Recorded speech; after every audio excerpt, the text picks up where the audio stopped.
किती होता तुम्हाला माहिती आहे का? ते रुपये कोटीच्या भाषेमध्ये बोलताना आपला गोंधळ उडू शकतो. राष्ट्रीय उत्पन्नाच्या प्रमाणामध्ये शिक्षणावर झालेला खर्च हा आपल्या देशामध्ये कधीही 3.5% जास्त नव्हता. याचाच अर्थ आपण 6% जे उद्दिष्ट ठेवलेलं आहे ते आपण त्याबद्दल गेली 100 वर्ष चर्चा करतो आहोत. 1919 पासून चर्चा करतो आहोत. 1966 नंतर तर फार वेळा चर्चा केलेली आहे. परंतु वास्तव असं आहे आणि हे दुर्दैवी वास्तव असं आहे की अजून आपण 3.5% पलीकडे गेलेलो नाही. शिक्षणावरचा आपला खर्च हा 3.5% राष्ट्रीय उत्पन्नाच्या 3.5% फक्त सीमित राहिलेला आहे.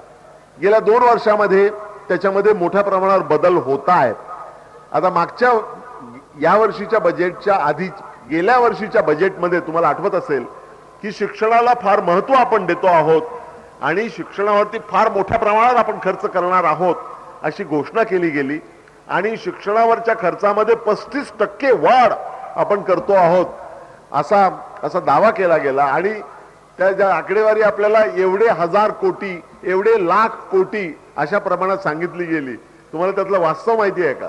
वास्तव असं आहे की त्या वर्षी आपलं उद्दिष्ट जे होतं राष्ट्रीय उत्पन्नाच्या प्रमाणामध्ये जर पाहिलं तर त्यामध्ये शिक्षणावरच्या खर्चामध्ये वाढ होणार होती 3.52% पासून 3.66% पर्यंत. इथे एक लक्षात घ्या, अरिथमॅटिक्सचा किंवा अंकगणिताचा एक साधा नियम असा आहे, तो इंग्लिशमध्ये जास्त प्रभावीपणे सांगितला जाऊ शकतो. A large increase on a small base can be often smaller than a small percentage increase on a large base.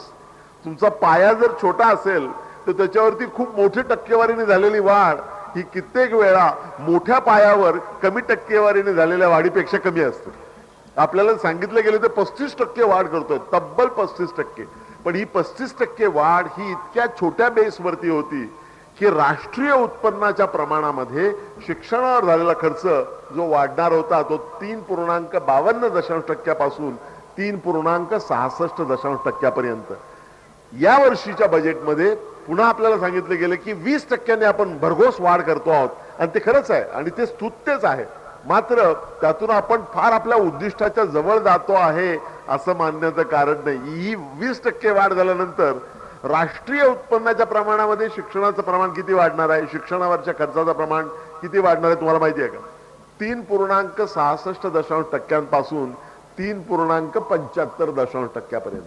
म्हणजे आपलं जे 6% उद्दिष्ट गेली आपण 100 वर्ष बोलतो आहोत ते 3.5% पासून आपण प्रचंड वाढ करून 4.25% पोहोचणार आहोत. म्हणजे अजून आपण 4% टप्पा सुद्धा गाठलेला नाही. 5 आणि 6% तर फार दूर राहिले. याचा अर्थ असा आहे, याचा अर्थ आता जी वाढ होते आहे शिक्षणावरच्या खर्चामध्ये ती अयोग्य आहे का? अजिबात नाही, ती अत्यंत योग्य आहे. परंतु आपण शिक्षणावरच्या खर्चामध्ये फार प्रचंड वाढ करतो आहोत हा दावा बरोबर नाही. किंबहुना शिक्षणावरच्या खर्चामध्ये जी प्रचंड वाढ व्हायला पाहिजे त्या मानानं आपण करत असलेली वाढ ही तुटपुंजी आहे असं माझं प्रामाणिक मत आहे आणि हे मी स्पष्टपणे आपल्याला सांगतो. तुम्ही पहा की आपला आता 11वी योजना सुरू झालेली आहे. 11व्या योजनेमध्ये आपण उद्दिष्ट ठेवलेलं आहे की ग्रॉस एनरोलमेंट रेशिओ, मगाशी मी तुम्हाला सांगितलं की वय वर्ष 16 ते 22 या वयोगटामध्ये किती मुलामुलींना शिक्षणाची उच्च शिक्षणाची संधी मिळते त्याला आपण ग्रॉस एनरोलमेंट रेशिओ म्हणतो. तो आता आपला 9.5% आहे. 11व्या पंचवार्षिक योजनेमध्ये आपल्याला तो वाढवून 15% करायचा आहे. हे 11व्या योजनेचं उद्दिष्ट आहे आणि 12व्या योजनेमध्ये तो 15% वरून वाढवून 20% करायचा आहे. हे आपलं उद्दिष्ट आहे.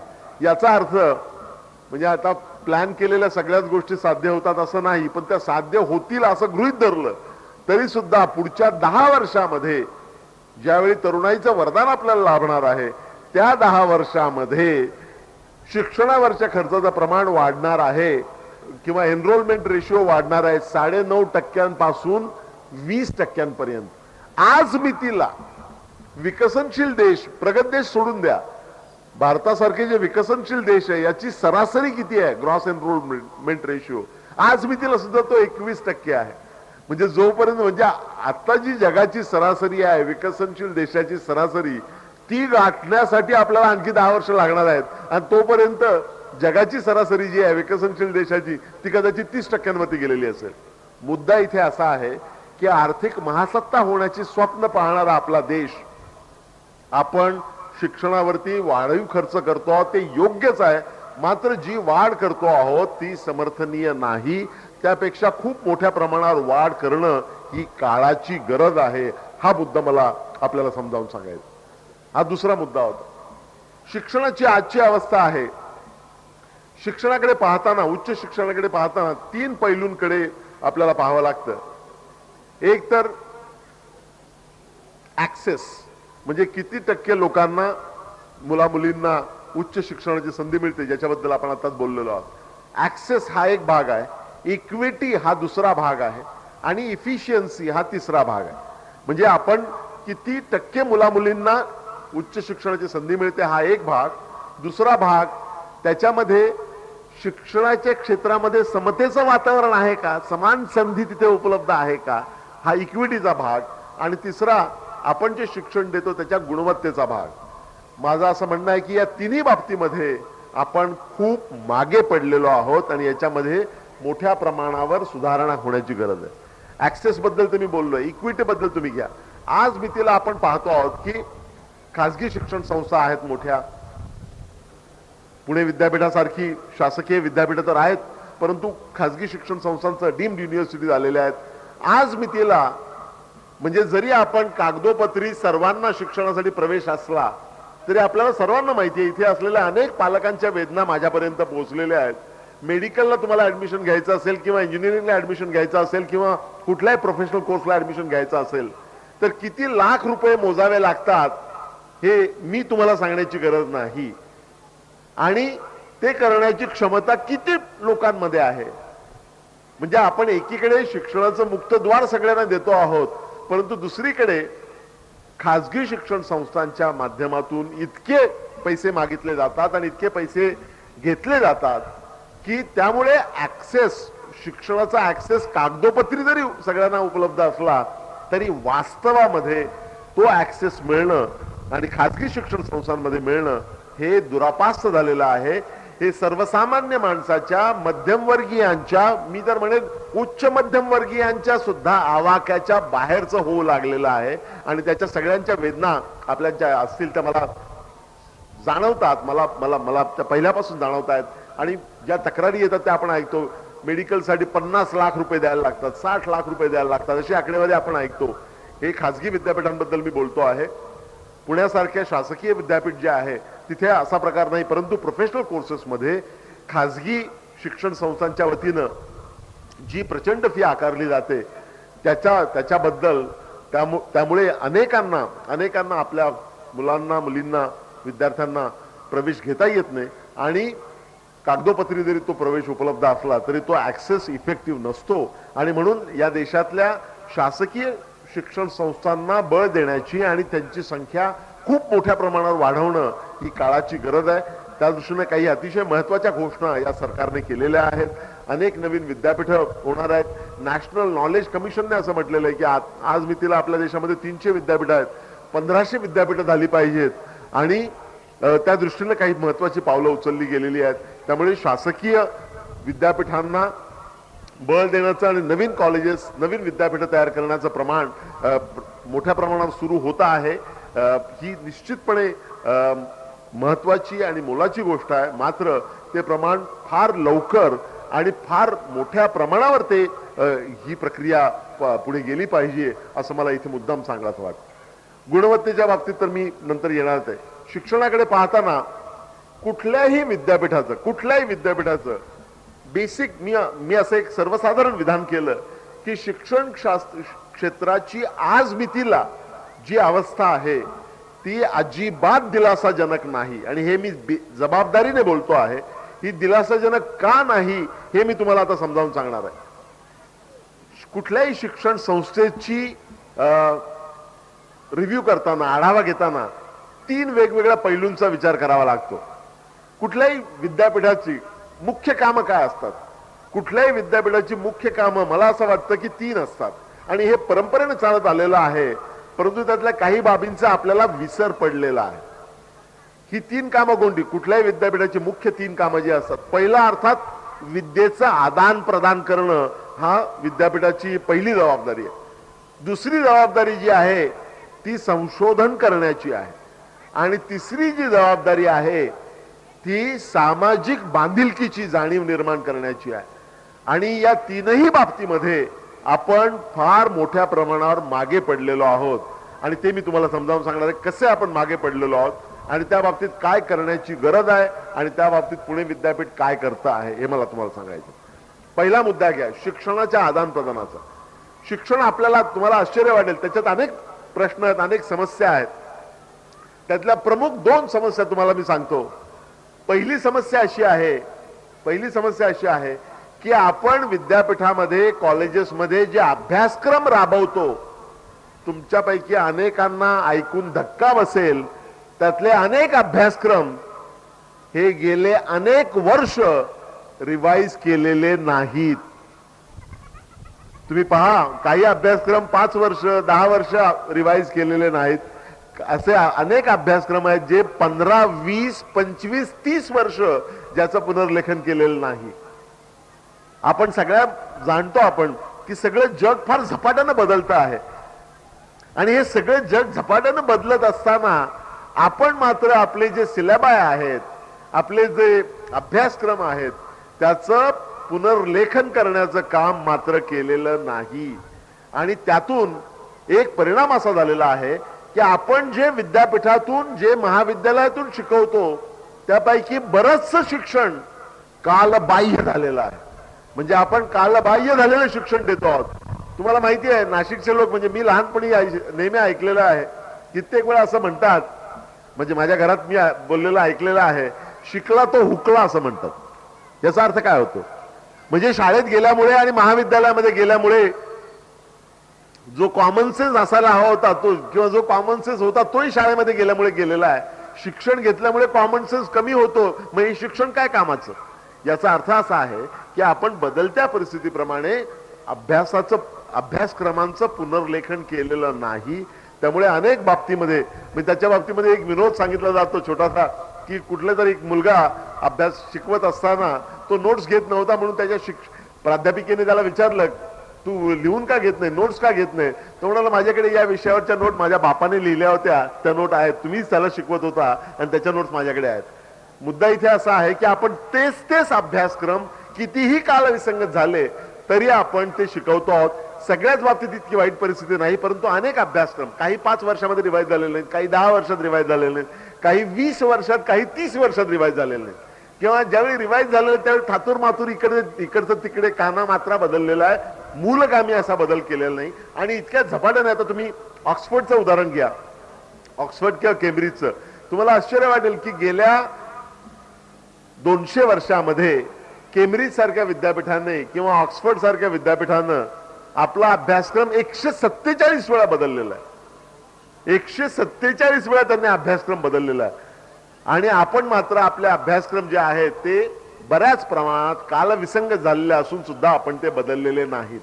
सगळी विद्यापीठं एकमेकाच्या तोंडाकडे पाहत आहेत आणि ते म्हणतात की दुसरं कोणीतरी करेल, किंवा सगळी विद्यापीठात केंद्र सरकारकडे पाहतायत की केंद्र सरकारचं कोणीतरी हे करेल. आपल्याला माहिती आहे केंद्र सरकारला या असल्या गोष्टी करायला वेळ नसतो, ते आपणच करायला पाहिजे. या भावनेतून आणि या भूमिकेतून पुणे विद्यापीठाने आल्याबरोबर, गेल्या वर्षी मी चार्ज घेतल्याबरोबर पहिली गोष्ट काय केली असेल तर ते हे शिवधनुष्य उचलायचं ठरवलं आणि सगळ्या अभ्यासक्रमांचं पुनर्लेखन करण्याची सुरुवात केली. आणि मी टाइम लाईन ठरवून दिलेली आहे. जून 2008 मध्ये, म्हणजे या अकॅडमिक इयर पासून अंडर ग्रॅज्युएशनचं पहिलं वर्ष आणि पोस्ट ग्रॅज्युएशनचं पहिलं वर्ष याचे सगळे अभ्यासक्रम या वर्षी बदलणार आहेत. जून 2008 मध्ये अंडर ग्रॅज्युएशनचं सेकंड इयर, दुसरं वर्ष, पोस्ट ग्रॅज्युएशनचं फायनल वर्ष याचे सगळे अभ्यासक्रम जून 2009 मध्ये बदलण्यात येतील. आणि जून 2010 मध्ये उरलेले सगळे अभ्यासक्रम, म्हणजे अंडर ग्रॅज्युएशनच्या फायनल इयरचे अभ्यासक्रम, असे सगळे मिळून 484 अभ्यासक्रम पूर्णपणे आपण बदलणार आहोत. आणि ही बदलण्याची प्रक्रिया सुरू आहे. मला अतिशय आनंद आणि अभिमान वाटतो की या वर्षी आम्ही 222 अभ्यासक्रम बदलतो आहोत आणि जून 2008 पासून ते अंमलात येतील. ठरलेल्या वेळापत्रकाप्रमाणे ते चाललेलं आहे. आणि हे अभ्यासक्रम बदलत असताना त्या त्या उद्योग क्षेत्रामध्ये काम करणारे जे लोक आहेत त्यांची मदत घेऊन आपण केलेलं आहे. म्हणजे आता केमिस्ट्री सारखा विषय जर तुम्ही घेतला तर केमिस्ट्रीच्या अभ्यासक्रमाचं पुनर्लेखन करताना केमिकल इंडस्ट्रीमध्ये जे तज्ज्ञ आहेत त्यांची आपण मदत घेतलेली आहे, त्यांचं मत घेतलेलं आहे. त्यामुळे आपण जे विद्यापीठात शिकवतो किंवा महाविद्यालयात शिकवतो ते आणि बाहेर उद्योग समूहामध्ये ज्याची गरज आहे ते याच्यामधला जो दुरावा आहे तो आपण कमी करण्याचा प्रयत्न करतो आहोत. And this is going to be very very important.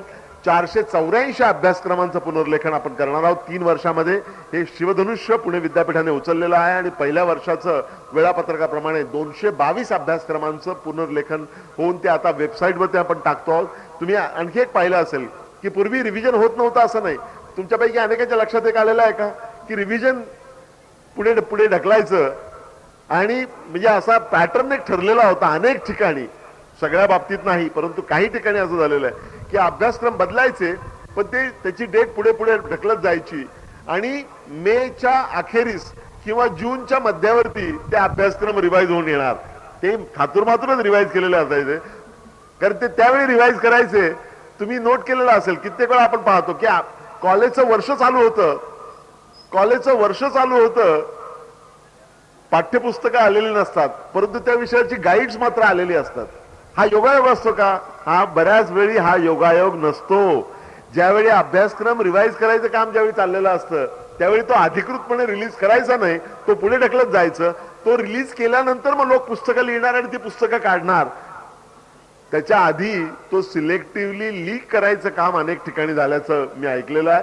आणि त्या ठिकाणी मग सिलेक्टिव्हली लीक झाल्यावर तो लीक कोणाला करणार? गाईड्सवाल्याला करणार. आणि मग गाईड्सवाले बरोबर कॉलेजच्या पहिल्या दिवशी गाईड्स उपलब्ध असतात मात्र पाठ्यपुस्तकं उपलब्ध नसतात. असा जो प्रकार होतो त्याच्यामध्ये योगायोग कमी वेळा आहे, त्याच्यामध्ये सुनियोजित प्रकार जास्त आहे. हे दुर्दैवानं खरं आहे.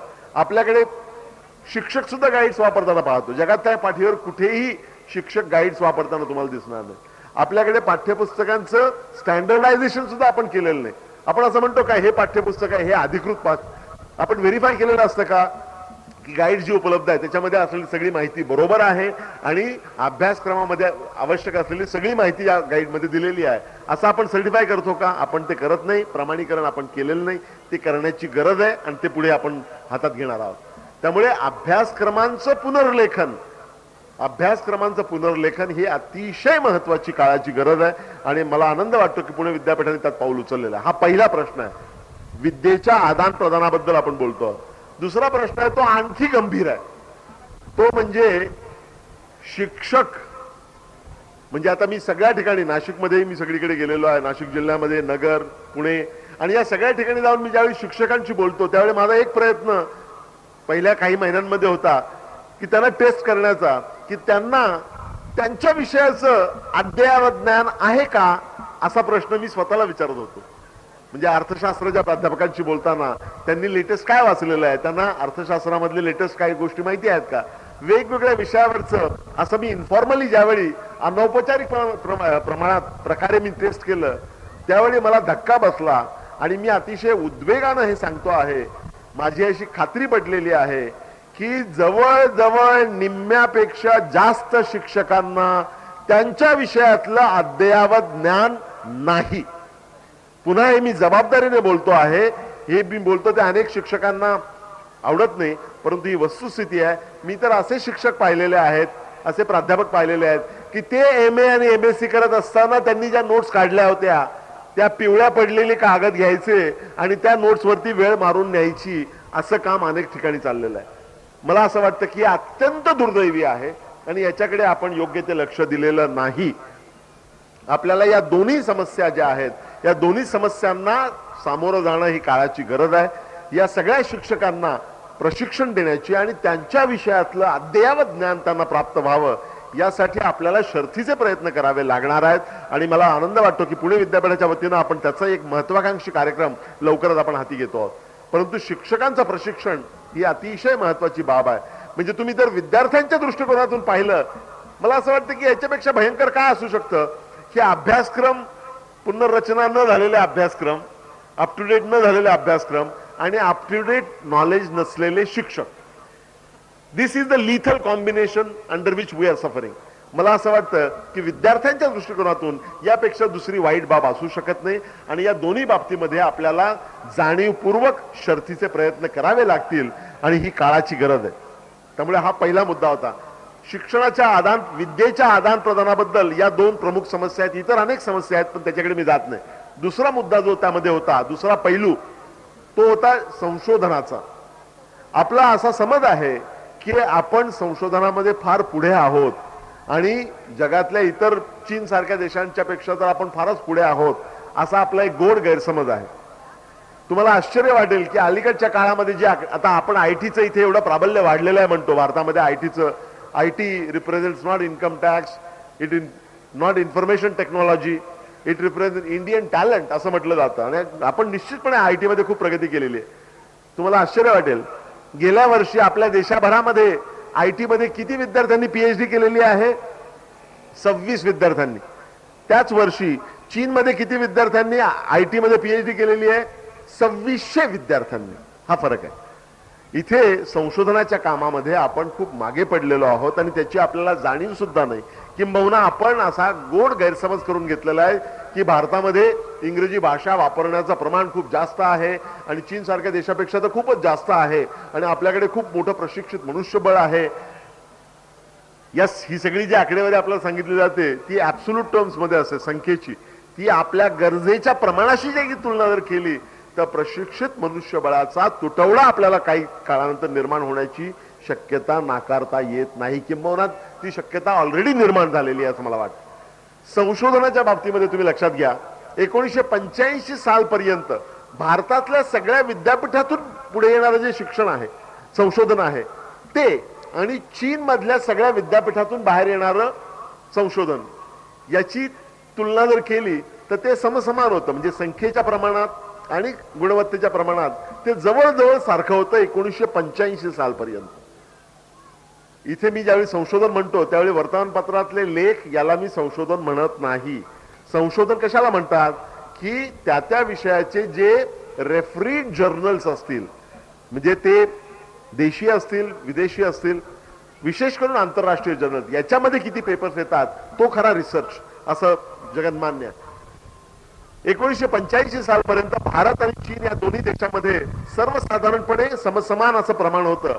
आज मितीला परिस्थिती अशी आहे की ज्या चीनमध्ये पुरेशा संख्येने लोक इंग्रजी बोलत नाहीत असा आपला समज आहे, त्या चीनमधून इंग्रजी भाषेमध्ये जगाच्या पातळीवरती बाहेर येणारे जे संशोधन आहे ते भारतीय विद्यापीठामधून बाहेर येणाऱ्या संशोधनापेक्षा 5 पटीनं जास्त आहे. म्हणजे 1985 सालपर्यंत भारत आणि चीन समसमान पातळीवर होता संशोधनाच्या बाबतीमध्ये आणि आज मितीला चीनचं प्रमाण संशोधनाचं आपल्या 5 पटीनं जास्त आहे. याचा अर्थ त्यांनी संशोधनासाठी फार मोठी गुंतवणूक केलेली आहे, संशोधनाला फार मोठी चालना दिलेली आहे.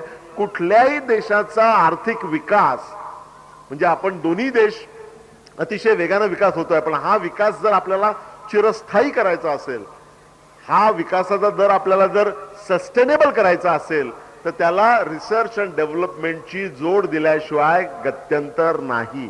आणि जो देश रिसर्च अँड डेव्हलपमेंटची त्याला जोड देत नाही तो देश आपला आर्थिक विकासाचा दर कायम ठेवू शकत नाही. हे चीनला आपल्यापेक्षा जास्त चांगलं कळलेलं आहे.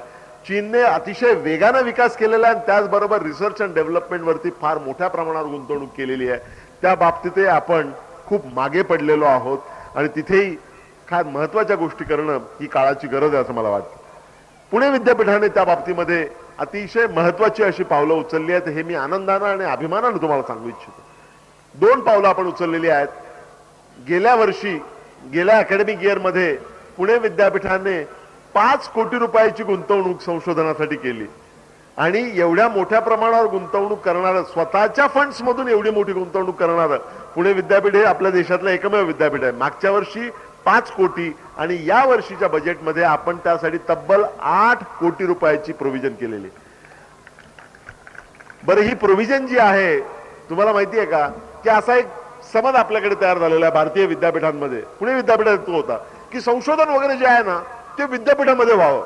आपली जी महाविद्यालय आहेत त्यांनी शिकवायचं काम केलं तरी पुरेसं आहे, तिथे संशोधन करायला काय वाव नाही आणि त्यांनी करायची काही गरज नाही, असा एक अत्यंत आत्मघातकी अभिनिवेश आपल्याकडे होता. तो बदलण्याचा प्रयत्न पुणे विद्यापीठाने केलेला आहे. ही नवीन योजना मागच्या वर्षी जाहीर केली आणि त्यानंतर सगळ्या कॉलेजेसमध्ये जाऊन सगळ्या प्राचार्यांची, सगळ्या प्राध्यापकांची, इथे आमचे एक डीन साहेब येऊन बसलेले आहेत, गायकवाड सर, या सगळ्या कॉलेजेसमध्ये जाऊन आपण प्रचार केला आणि त्यांना सांगितलं की तुम्ही रिसर्चचे प्रस्ताव द्या, संशोधनाचे प्रस्ताव द्या. आणि त्यांना सांगितलं की संशोधनाचे प्रस्ताव तुम्ही दिलेत तर तुमच्या संशोधनासाठी किमान 50,000 रुपये प्रत्येक प्रकल्पासाठी विद्यापीठाच्या वतीनं इन्सेंटिव्ह म्हणून किमान 50,000 रुपये आणि जास्तीत जास्त 3 लाख रुपयापर्यंत पैसे विद्यापीठ संशोधनासाठी पुरवत आहे सगळ्या महाविद्यालयांमध्ये. आणि मला अतिशय आनंद वाटतो की गेल्या वर्षी 600 प्रोजेक्ट्स उपलब्ध झाले आणि या वर्षी तर 800 पेक्षा जास्त प्रोजेक्ट्स उपलब्ध झाले आणि त्याला मोठ्या प्रमाणावर फंडिंग करण्यात आलेलं आहे. आणि मला विशेष आनंदाची बाब ही वाटते की या प्रोजेक्ट्स पैकी 75% 70 ते 75% प्रोजेक्ट हे विद्यापीठातून आले नसून छोट्या छोट्या महाविद्यालयातल्या शिक्षकांनी, प्राध्यापकांनी दिलेले ते प्रोजेक्ट आहे आणि त्याचं मोल मला जास्त महत्वाचं वाटतं. हे सगळेच प्रोजेक्ट फार उत्तम आहेत अशातला भाग नाही, परंतु यांना सगळ्यांना रिसर्च मध्ये सामावून घेणं, संशोधनाचं वातावरण निर्माण करणं ही त्यामागची भावना आणि भूमिका आहे. आणि याच्यामध्ये आता फरक पडलेला तुम्हाला दिसणार आहे. हे सगळे प्रोजेक्ट उत्तम प्रकारे चालू आहेत. मी ज्या ज्या महाविद्यालयामध्ये जातो, ज्या वेळी मी प्राध्यापकांशी बोलतो त्यावेळी मी त्यांना सांगत आलेलो आहे की पुण्याचं एक फार जुनं प्रसिद्ध वाक्य आहे, बाप दाखव नाही ते श्राद्ध कर. ते वाक्य मी वापरतो आणि त्यांना सांगतो की तुम्ही संशोधन दाखवा, पैसे नाहीत, निधी अपुरा आहे म्हणून आम्ही संशोधन करत नाही, ही सबब यानंतर चालणार नाही. तुम्ही तुमचं संशोधन काय प्रकल्प आहे दाखवा, तुम्हाला पैशाची काही ददात पडणार नाही याची काळजी मी घेतो. जर तुम्ही संशोधन केलं नाही त्याचा अर्थ केवळ 2च त्याचे अर्थ होऊ शकतात, एक तर तुम्ही इनकॉम्पिटंट आहात किंवा तुम्ही आळशी आहात, त्याला तिसरं उत्तर नाही. त्यामुळे संशोधन करणं हे शिकवण्या इतकंच महत्वाचं आहे आणि त्याला प्राबल्य दिलं पाहिजे, त्याला महत्व दिलं पाहिजे, विशेषतः तरुण शिक्षकांना. आणि त्यांना संशोधन करण्यासाठी प्रोत्साहन देण्यासाठी आपण ही योजना केलेली आहे. त्याला अतिशय उत्तम असा प्रतिसाद मिळतो आहे, हे अतिशय मनाला भावणारं आहे माझ्या. परंतु त्याचबरोबर यांना रिसर्च मेथोडॉलॉजी शिकवण्यासाठी आपण 2 दिवसाची कार्यशाळा पुणे विद्यापीठामध्ये घेतली होती. ज्यांनी प्रकल्प सादर केलेले आहेत या सर्वांना प्रोजेक्ट रिपोर्ट कसा लिहावा, रिसर्च मेथोडॉलॉजी काय वापरावी, यासाठी हे शिकवण्यासाठी आपण तज्ञांची 1.5 दिवसाचं शिबिर आपण पुणे विद्यापीठात घेतलं होतं. आणि मला अतिशय आनंद वाटतो की नाशिक जिल्ह्यांमधल्या सगळ्या महाविद्यालयातून अतिशय उत्तम असा प्रतिसाद त्याला मिळालेला आहे. आणि आपले अनेक तरुण प्राध्यापक, शिक्षक हे कामाला लागले. संशोधनाचं काम म्हणजे शिकवता शिकवता संशोधन करून अर्थार्जन करण्याचं काम त्यांनी सुरू केलेलं आहे आणि मला हे अतिशय आनंदाचं आणि अभिमानाचं वाटतं. आणि पुणे विद्यापीठामध्ये जे संशोधन चाललंय या सगळ्यांचा एक पूर्ण ग्रंथ, कंपेंडियम ज्याला म्हणतात, ते करण्याचं काम सुद्धा सध्या सुरू आहे. त्यामुळे संशोधनाला मोठ्या प्रमाणात आपण चालना दिलेली आहे. विद्यापीठाचे स्वतःचा निधी वापरून आपण ही चालना देतो आहोत आणि ही प्रक्रिया चालू राहिली तर पुणे विद्यापीठातून बाहेर येणार आणि ही प्रक्रिया सगळ्या विद्यापीठांमध्ये हळूहळू होणार आहे. ती जितक्या लवकर होईल तितकं ते देशाच्या दृष्टीनं फलदायी ठरणार आहे, लक्षात घ्या. आणि संशोधनाला आपण जे महत्व देण्याची गरज होती, जे आपण पूर्वी दिलेलं नाही, ते आता यानंतरच्या काळामध्ये देणार आहोत आणि पुणे विद्यापीठाने तिथे मार्ग दाखवलेला आहे असं मला वाटतं. याच्यावरती शर्थीचे प्रयत्न सगळ्या पातळ्यांवर होणं ही काळाची गरज आहे असं मला वाटतं. हा दुसरा मुद्दा होता. आणि शेवटचा मुद्दा जो आहे, कुठल्याही विद्यापीठाला, मी मगाशी तुम्हाला सांगितले, कुठल्याही विद्यापीठाला किंवा कुठल्याही शैक्षणिक संस्थेला 3 कामाचे भाग असतात. पहिला तर विद्येचा आदान प्रदान हा पहिला भाग, दुसरा संशोधनाचा भाग आणि तिसरा जो आहे तो सामाजिक बांधिलकीचा भाग. मगाशी मी म्हटलं की नाशिकमध्ये म्हणतात शिकला तो हुकला. याचं कारण समाज आणि शिक्षण याच्यामध्ये एक मोठा दुरावा निर्माण झालेला. किंबहुना शिक्षण आणि समाज यांनी हातात हात घालून पुढे जावं. They must grow together in tandem, one must grow on the other. म्हणजे बदलत्या सामाजिक गरजांप्रमाणे शिक्षण व्यवस्था बदलली पाहिजे आणि शिक्षण व्यवस्थेमधल्या बदलत्या प्रवाहाचं प्रतिबिंब हे समाजामध्ये पडलं पाहिजे. असं ते एकमेकाच्या हातात हात घालून ते पुढे गेलं पाहिजे. परंतु दुर्दैवानं गेल्या 60 वर्षामध्ये आपल्याला याचा विसर पडला आहे असं म्हणण्याजोगी परिस्थिती आहे. त्यामुळे शिक्षण क्षेत्रातल्या लोकांना असं वाटतं की या बाहेरच्या लोकांना काही कळत नाही, आणि बाहेरच्या लोकांना असं वाटतं हे मास्तर लोक आपण आपल्या जगात राहतात, त्यांना व्यवहार ज्ञान काही नाही. अशी एक दुफळी निर्माण झालेली आहे, असा एक दुरावा निर्माण झालेला आहे जो अत्यंत दुर्दैवी आहे. कुठल्याही विद्यापीठाला सामाजिक बांधिलकीची जपणूक करणं आणि सामाजिक कार्यामध्ये सहभाग करणं हे अत्यंत आवश्यक आहे, आणि आज मी तिला इथून पुढे जात असताना तर ते अत्यंत आवश्यक आहे अशी माझी आणि भावना आणि भूमिका आहे. आणि म्हणून काही फार महत्वाचे प्रकल्प पुणे विद्यापीठाने सुरू केलेले आहेत, त्याबद्दल मी तुम्हाला मुद्दाम सांगतो. मगाशी याचा उल्लेख केला, समर्थ भारत अभियान. तुम्ही पहा की आपल्या देशामध्ये, आपल्या देशाकडे पाहिलं तर आपल्याला काय दिसतं, देशाच्या पातळीवरती आपण विकासाच्या गोष्टी करतो आहोत. 9% विकास, 10%च्या जवळपास, जगातली एक अत्यंत गतिमान अर्थव्यवस्था असं आपण म्हणतो आहोत. देशाच्या पातळीवर विकास आणि दुसरीकडे खेडी मात्र भकास, हे दारुण वास्तव आपण पाहतो आहोत ना. देशाच्या पातळीवर विकास होतोय, खेडी मात्र भकास झालेली आहेत. शेतीमधले प्रश्न काय त्याची तुम्हाला माझ्यापेक्षा जास्त कल्पना, चांगली कल्पना आहे. तर देशाच्या पातळीवर विकास आणि खेडी मात्र भकास हे आपल्याला सहन करता येणार नाही, कारण आपण त्यामुळे इंडिया आणि भारत, आहेरे आणि नाहीरे, इंडिया आणि भारत, किंवा आर्थिक सुधारणातून ज्यांचा फायदा झालेला आहे तो गट आणि ज्यांच्यापर्यंत ते फायदे पोहोचले असा मोठा वर्ग, अशी एक दुफळी आपल्या समाजामध्ये निर्माण झालेली आहे. आणि ही दुफळी कमी करण्यासाठी विद्यापीठांनी पुढाकार घेऊन समाज आणि शिक्षण याच्यामध्ये जो दुरावा निर्माण झालेला आहे तो कमी करण्याचा प्रयत्न केला पाहिजे. आणि त्यासाठी पहिला प्रकल्प जो आपण सुरू केलेला आहे तो समर्थ भारत अभियानचा. समर्थ भारत अभियानचा उद्देश जो आहे मगाशी थोडक्यात सांगण्यात आला, तो 500 गावं आपण दत्तक घेतलेली आहेत. एका गावाचा उल्लेख केला, त्यांनी ओळख करून दिली त्यांनी, 500 गाव. परंतु आपण कधीही इतिहास लेखनाचं काम केलेलं नाही. तुम्हाला आश्चर्य वाटेल की आपला इतिहास सुद्धा इतरांनी, परकीयांनी जो लिहिला त्याच्यावरून आपण आपला इतिहास बेतलेला आहे.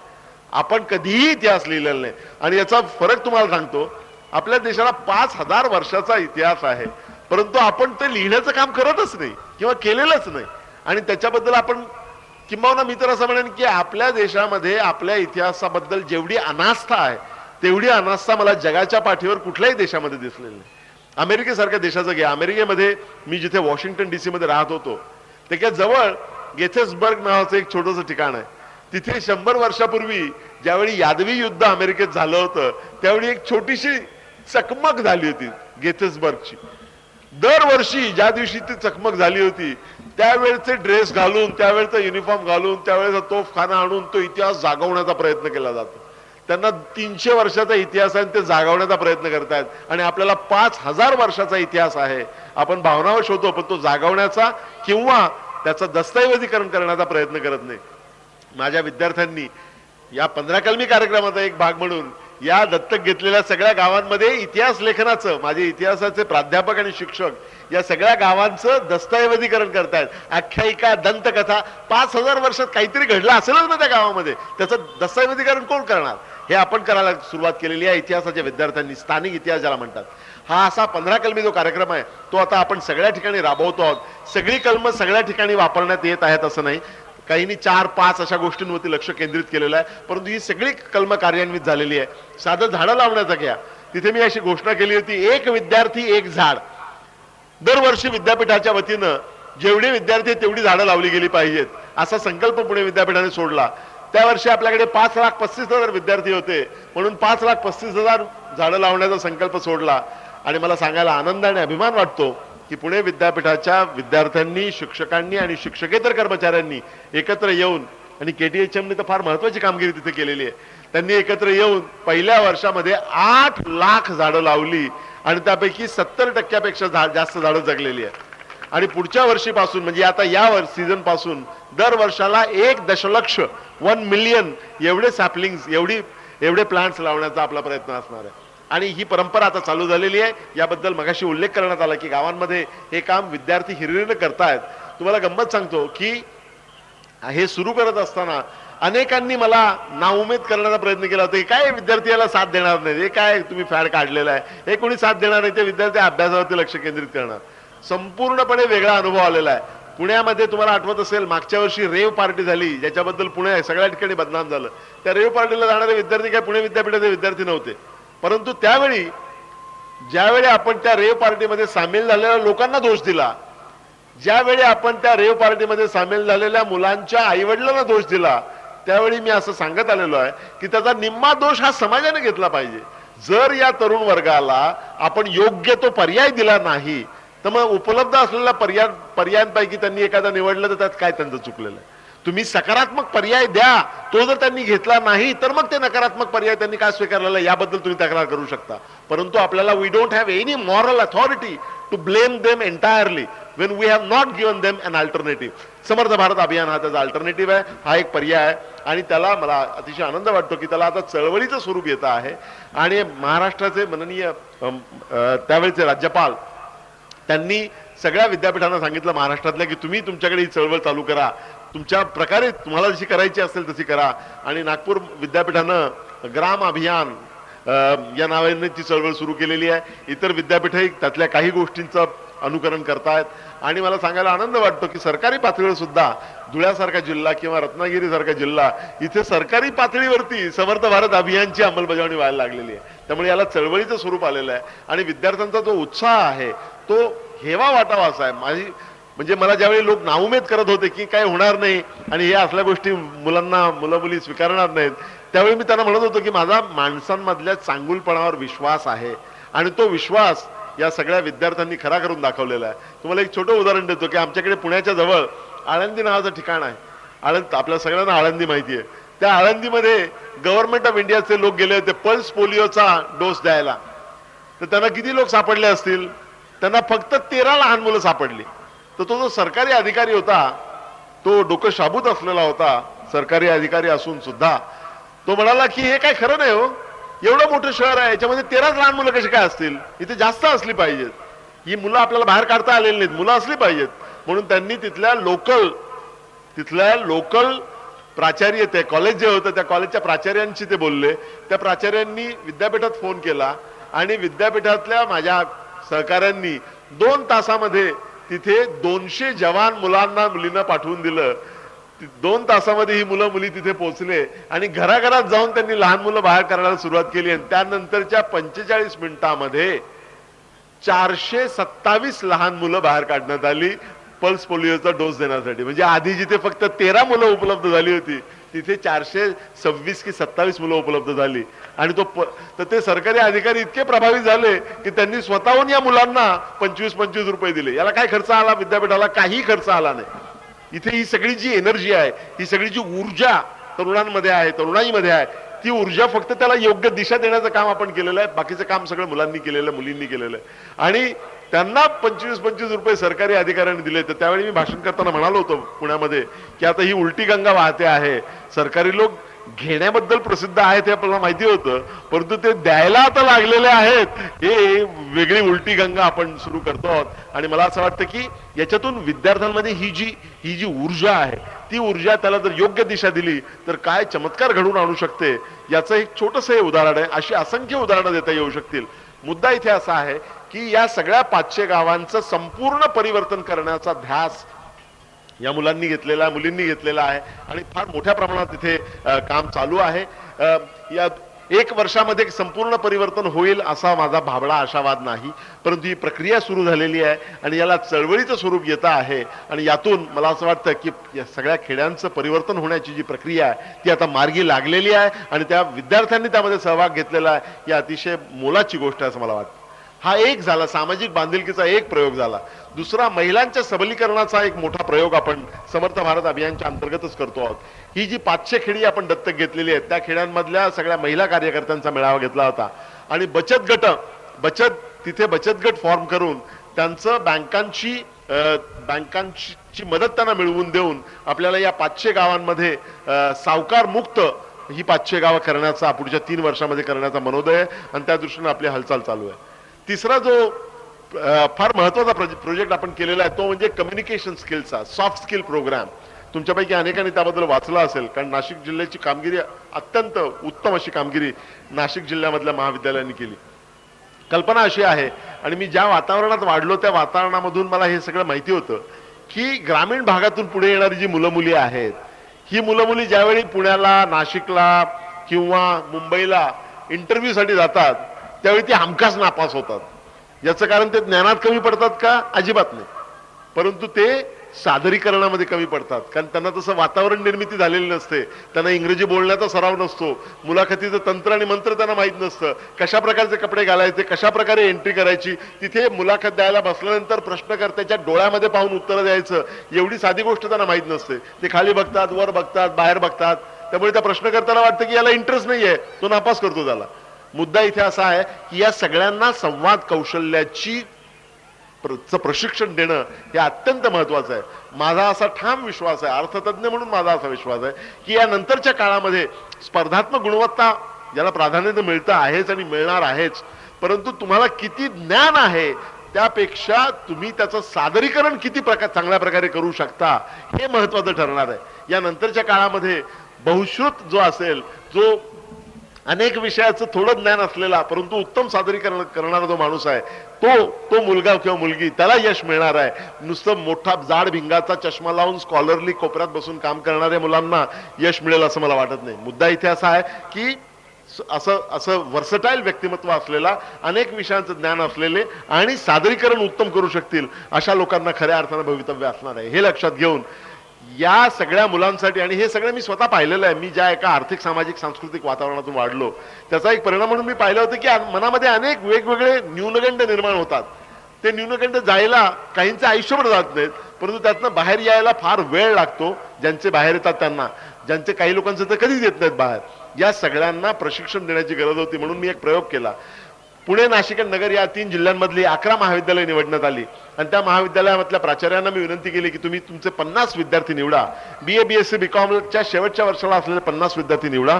त्याचे निकष असे असतील की त्यांनी अनुसूचित जाती जमातीमधले असले पाहिजेत किंवा अल्पसंख्याक असले पाहिजेत किंवा आर्थिकदृष्ट्या अत्यंत दुर्बल घटकातले असले पाहिजेत. असे 50 विद्यार्थी निवडा. त्यापैकी 25 पेक्षा जास्त म्हणजे 50% विद्यार्थिनी असल्या पाहिजेत आणि त्यांच्यासाठी 15 दिवसाचा कार्यक्रम मी स्वतः आखून दिला. 3 गोष्टींवरती फोकस करणारा. पहिला म्हणजे संभाषणात्मक इंग्रजी, दुसरं मुलाखतीचं तंत्र आणि मंत्र, आणि तिसरं व्यक्तिमत्व विकास. आणि हे 15 दिवसाचे कोर्सेस बाहेरच्या तज्ज्ञांना खूप पैसे देऊन आपण बोलवले, त्या विषयातल्या तज्ज्ञांना, आणि त्यांच्या वतीनं या 11 कॉलेजेसमध्ये हा कार्यक्रम राबवला.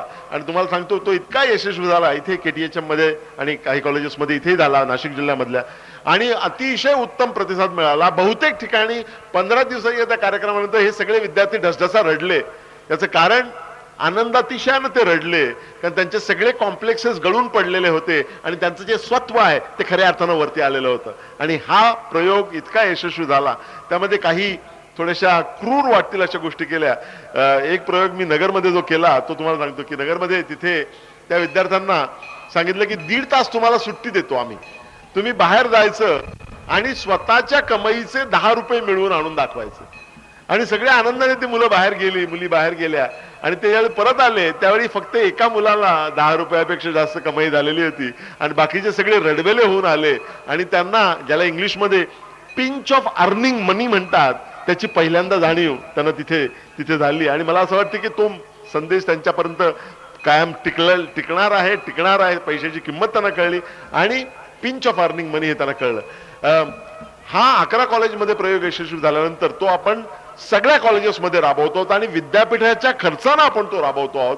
आणि पहिल्या वर्षी 220 महाविद्यालयांमध्ये व्यक्तिमत्व विकास केंद्रांची स्थापना करण्याचं उद्दिष्ट ठेवलं. त्यापैकी 200 कॉलेजमध्ये आज तागायत अशा प्रकारची व्यक्तिमत्व विकास केंद्र पुणे विद्यापीठाच्या खर्चातून साकार झालेली आहेत. आणि त्यासाठी पुणे विद्यापीठाने 3,66,00,000 रुपये खर्च केला. आणि आता या येत्या अकॅडमिक वर्षामध्ये उरलेल्या सगळ्या महाविद्यालयांमध्ये व्यक्तिमत्व विकास केंद्र स्थापन केली जातील. आणि या वर्षाच्या पुढच्या अकॅडमिक वर्षाच्या अखेरीपर्यंत पुणे विद्यापीठाच्या अंतर्गत येणाऱ्या सगळ्या महाविद्यालयांमध्ये व्यक्तिमत्व विकास केंद्राची स्थापना झालेली असेल. विद्यापीठाच्या प्रामुख्यानं खर्च करून ते झालेलं असेल. आणि त्यातून एक जी पुढे येणारी पिढी आहे त्यांचा आत्मविश्वास, you have to see to believe it असं जे म्हणतात तसं आहे. तुमच्यापैकी काही लोकांनी पाहिलं असेल की दिल्लीच्या NDTVने त्याच्यावरती एक स्टोरी केली होती. त्यांनी खेडेगावातली मुलं मुली दाखवली, नाशिक जिल्ह्यामधली, नगर जिल्ह्यामधली. शेतात काम करणारी मुलं कॉन्फिडेंटली, आत्मविश्वासपूर्वक इंग्रजी बोलत होती. हा त्यांचा अनुभव आहे. म्हणजे मला तर एक अनुभव असा आला की इतकं ते यशस्वी झालं की ज्या कॉलेजेसमध्ये मी हा कार्यक्रम राबवला होता त्या सगळ्या कॉलेजेसचे प्राचार्य माझ्याकडे एक एकटे आले आणि त्या सगळ्यांनी मला काय सांगावं, ते म्हणाले की आमच्या कॉलेजमधले प्राध्यापक लोक असं म्हणतायत की सरांना सांगा आणि आमच्यासाठी पण एखादा इंग्रजी शिक्षणाचा प्रोग्राम घ्या, कारण ही मुलं आमच्यापेक्षा चांगलं इंग्रजी आता बोलायला लागलेली आहेत. This is the difference which is being made. आणि ही योजना आता आपण सगळीकडे राबवतो आहोत आणि त्यातून मी माझ्या सहकार्यांना सांगत होतो की खूप उत्तम योजना आहे, परंतु याचा रिझल्ट दिसायला आपल्याला 2-3 वर्ष थांबावं लागेल. परंतु काही गोष्टी अशा घडल्या की 2-3 वर्ष सुद्धा थांबायची गरज नाही, त्याचे रिझल्ट दिसायला लागलेले आहेत. घोडेगाव नावाच्या एका अत्यंत छोट्या गावामधल्या नगर जिल्ह्यातल्या 2 मुली एअरोस्टेटची परीक्षा पास झाल्या आणि त्यांनी वर्तमानपत्रांना मुलाखत देताना सांगितलं की पुणे विद्यापीठाची ही जी योजना आहे त्या योजनेमध्ये आम्ही सहभागी झालो, म्हणून आम्हाला आत्मविश्वास आला आणि म्हणून आम्ही त्या परीक्षेला बसलो आणि म्हणून आम्ही त्याच्यामध्ये पास झालो. म्हणजे द रिझल्ट्स आर व्हिजिबल. आणि कालांतराने तर तुम्ही पाहता पुण्या मुंबईचा एखादा मुलगा केवळ चटपटीतपणाच्या जोरावरती बाजी मारून जातो इंटरव्ह्यू मध्ये. मी हजारो विद्यार्थ्यांच्या मुलाखती घेतलेल्या, 10 मिनिटाच्या मुलाखतीमध्ये तुम्ही काय जज करणार, पण चटपटीतपणाच्या जोरावरती ही मुलं बाजी मारून जातात. ज्ञान कमी असलं तरी, त्या उलट आपली खेड्यापाड्यात असलेली मुलं मुली त्यांचं ज्ञान जास्त असलं तरी सादरीकरणाचं कौशल्य नसल्यामुळे ती जी मागे पडतात ती यानंतर मागे पडणार नाहीत असा विश्वास द्यावा, अशी परिस्थिती आज निर्माण झालेली आहे आणि त्याचा मला अतिशय मनापासून आनंद वाटतो. तिसरा आणि शेवटचा जो हा आमचा जो कार्यक्रम आहे, चौथा सामाजिक बांधिलकीचा कार्यक्रम, त्यामध्ये एका अतिशय अभिनव अशा प्रयोगाला आपण सुरुवात केलेली आहे. गेल्या आठवड्यात त्याचं उद्घाटन झालं. तुम्ही जर आपल्या देशामध्ये, मगाशी मी म्हटलं की आपल्याकडे तरुणाईचं वरदान आपल्याला लाभलेलं आहे आणि तरुणाईचं प्रमाण हे खूप वाढत आहे. तरुणाईचं प्रमाण जरी आपल्या देशामध्ये वाढत असलं तरी ज्येष्ठ नागरिकांची संख्या सुद्धा फार मोठ्या प्रमाणात वाढते आहे.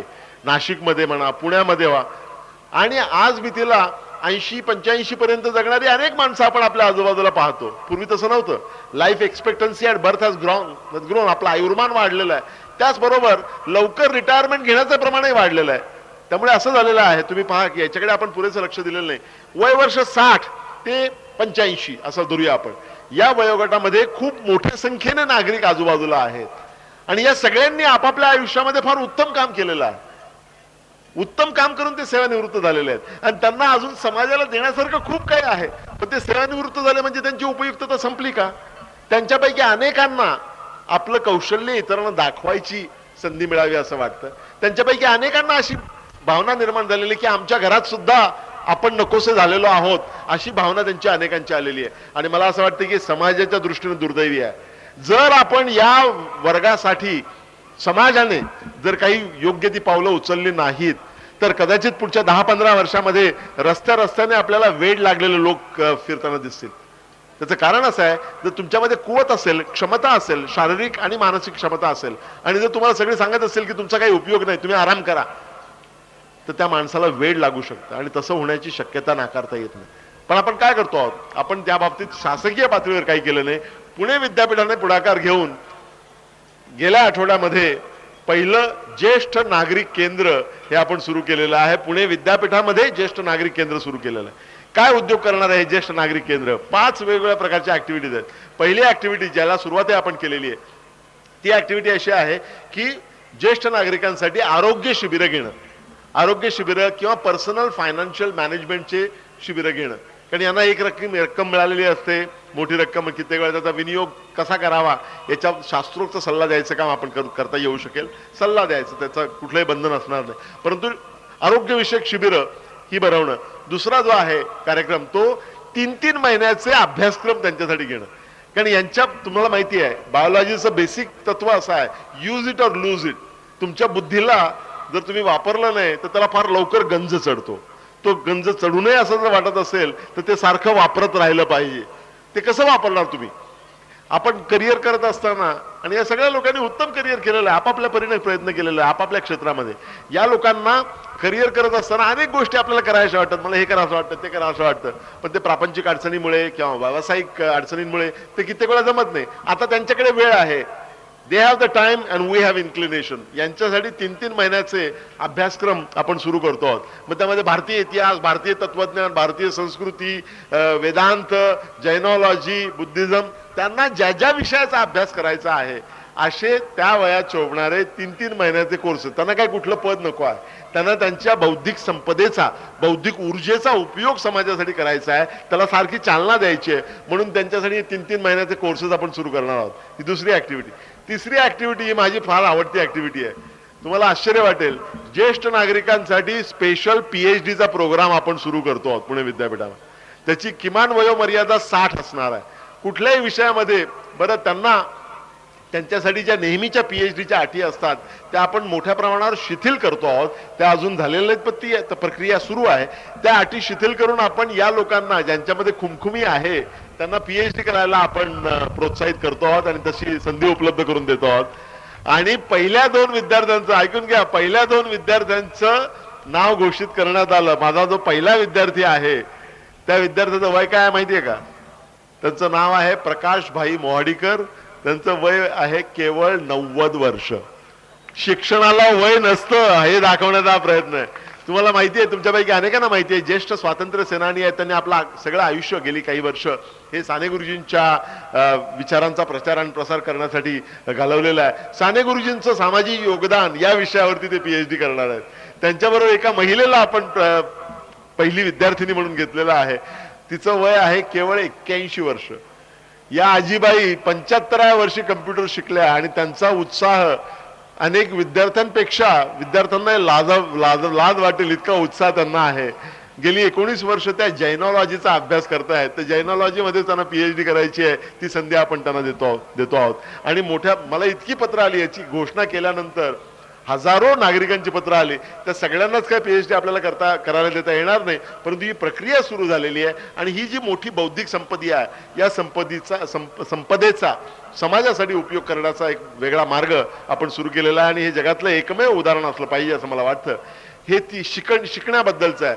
ज्यांना शिकायचं नाही परंतु ज्यांना शिकवायचं आहे, ज्यांनी आपल्या आयुष्यात मिळवलेलं ज्ञान हे इतरांबरोबर शेअर करायचंय, अशा लोकांसाठी, अशा ज्येष्ठ नागरिकांना चौथी ऍक्टिव्हिटी जी माझी असणार आहे ती बहिशाल शिक्षणाचा जो कार्यक्रम आमचा आहे, त्या कार्यक्रमामध्ये जागोजागी जाऊन व्याख्यानं द्यायची अरेंजमेंट पुणे विद्यापीठाच्या वतीने करणार आहे.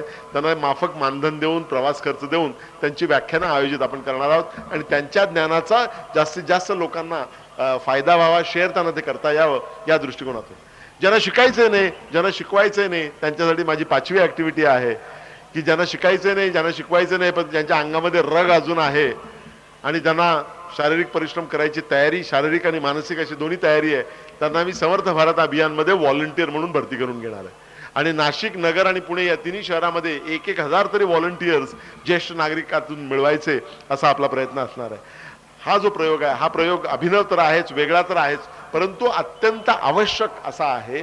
आपला समाज ज्या एका विशिष्ट स्थितीमध्ये आता आहे त्यासाठी सामाजिक बांधिलकीची जाणीव म्हणून विद्यापीठानं पुढाकार घेऊन हा प्रयोग करतो आहे आणि त्याला अतिशय उत्तम असा प्रतिसाद मिळतो आहे.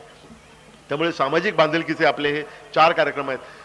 ऍक्सेस वाढवण्यासाठी मगाशी मी सांगितलं की आपल्याकडे ग्रॉस एनरोलमेंट रेशिओ फक्त 9.5% आहे, तो वाढवला पाहिजे. त्यासाठी पुणे विद्यापीठाने एक अतिशय उत्तम अशी योजना केलेली आहे. आपल्यापैकी अनेकांना ठाऊक असेल की कर्मवीर भाऊराव पाटलांनी शिक्षणाची गंगा बहुजन समाजापर्यंत पोहोचवण्यासाठी आपलं सगळं आयुष्य वेचलेलं आहे. आणि त्यांनी एक फार उत्तम योजना महाराष्ट्राला दिली, जी पश्चिम महाराष्ट्रामध्ये विशेष करून वापरली गेली, ती म्हणजे कमवा आणि शिका योजना. की विद्यार्थ्यांना ते शिकत असताना त्यांना उत्पन्नाची संधी मिळवून द्यायची आणि त्याचा उपयोग करून त्यांना कौशल्य प्राप्त व्हावे, त्यांना थोडं अर्थार्जन व्हावं आणि शिक्षणामध्ये त्यांच्या खंड पडता कामा नये यासाठी ती संधी द्यायची.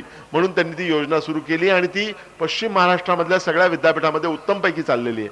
मी ज्यावेळी पुणे विद्यापीठामध्ये कुलगुरू म्हणून आलो त्यावेळी पुणे विद्यापीठाचं बजेट, या योजनेसाठी जे बजेट होतं ते इतर विद्यापीठांच्या मानाने खूप जास्त होतं. मुंबई विद्यापीठाने अजूनही सुरुवातही केलेली नाही. शिवाजी विद्यापीठ किंवा डॉक्टर बाबासाहेब आंबेडकर मराठवाडा विद्यापीठ किंवा नागपूरचं विद्यापीठ यांनी सुरुवात केलेली आहे. आणि या सगळ्या विद्यापीठामध्ये 20-25 लाखापेक्षा जास्त वार्षिक खर्च कमवा आणि शिका योजनेपर्यंत वरती होत नाही.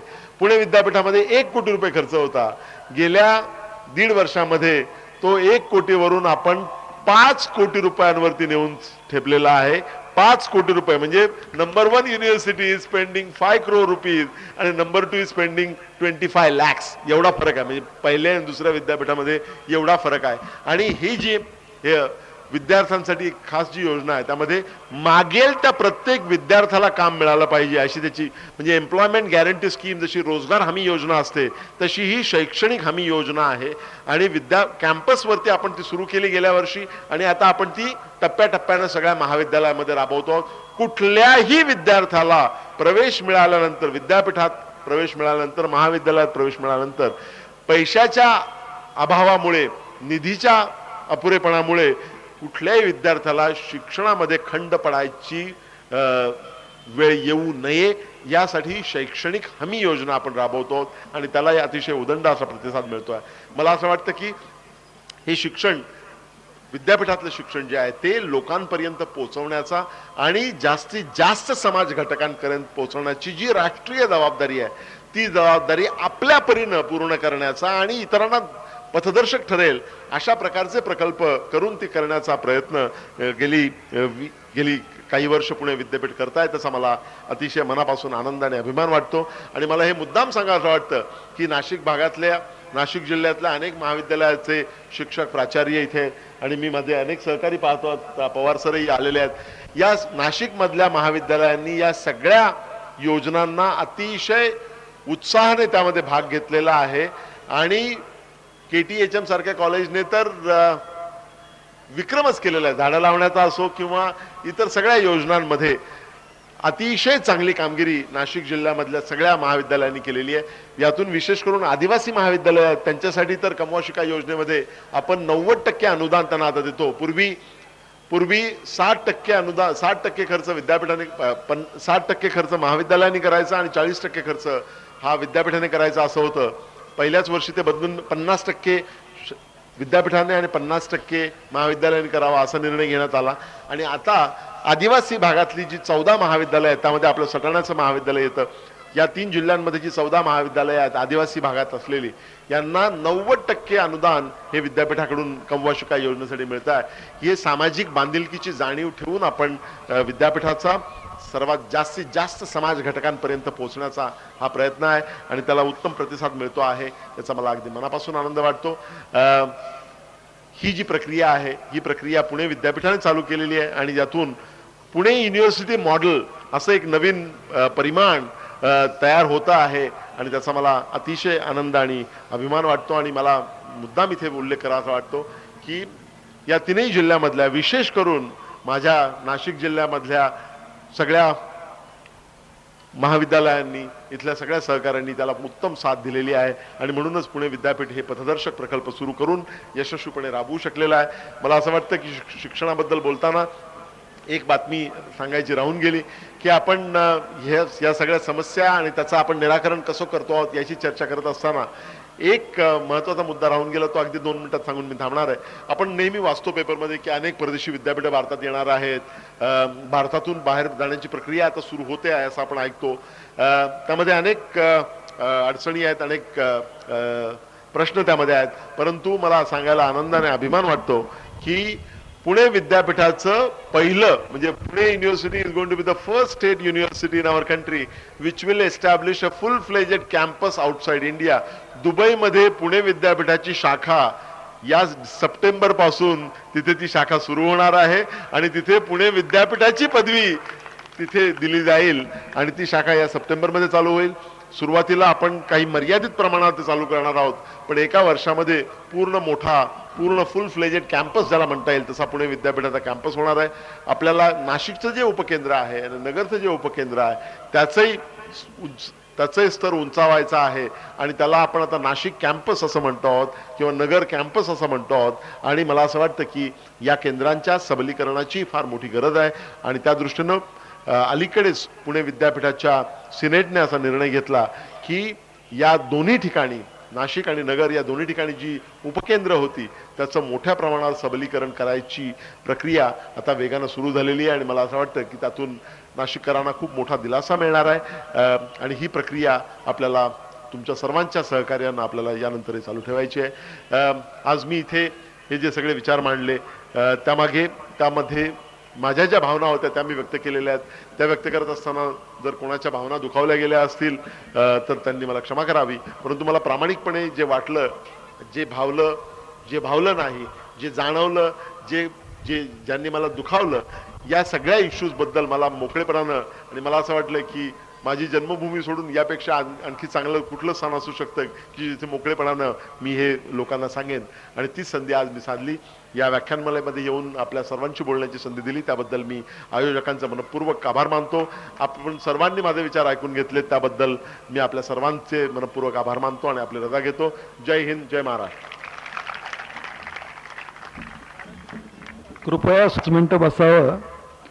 आजच्या पुष्पप्रसंगी मराठा विद्या प्रसारकचे सरचिटणीस आदरणीय डॉक्टर वसंतरावजी पवार हे आजच्या या पुष्पप्रसंगी उपस्थित राहिले, तेव्हा मी आजचे वक्ते आदरणीय श्रीमान डॉक्टर नरेंद्रजी जाधव यांना विनंती करतो की त्यांनी डॉक्टर वसंतरावजी पवार यांचा सत्कार वसंत व्याख्यानमालेच्या वतीने करावा.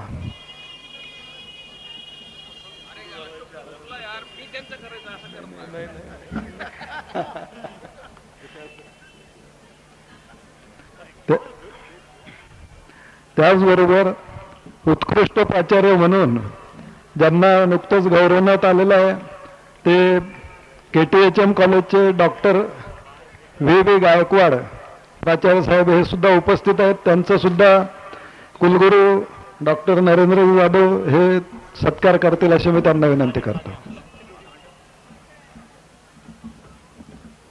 नुकताच परिचयामध्ये यांनी सावळीरामजी तिदमे यांनी उल्लेख केला ते रोहिले गाव ज्यांनी दत्तक घेतलं होतं ते पंचवटी महाविद्यालयाचे प्राचार्य हरीशजी आडके हे सुद्धा आजच्या या पुष्पप्रसंगी उपस्थित आहेत. त्यांचा सुद्धा सत्कार आदरणीय श्री नरेंद्रजी जाधव हे करतील अशी मी त्यांना विनंती करतो. त्याचबरोबर चांदवड येथील नियमित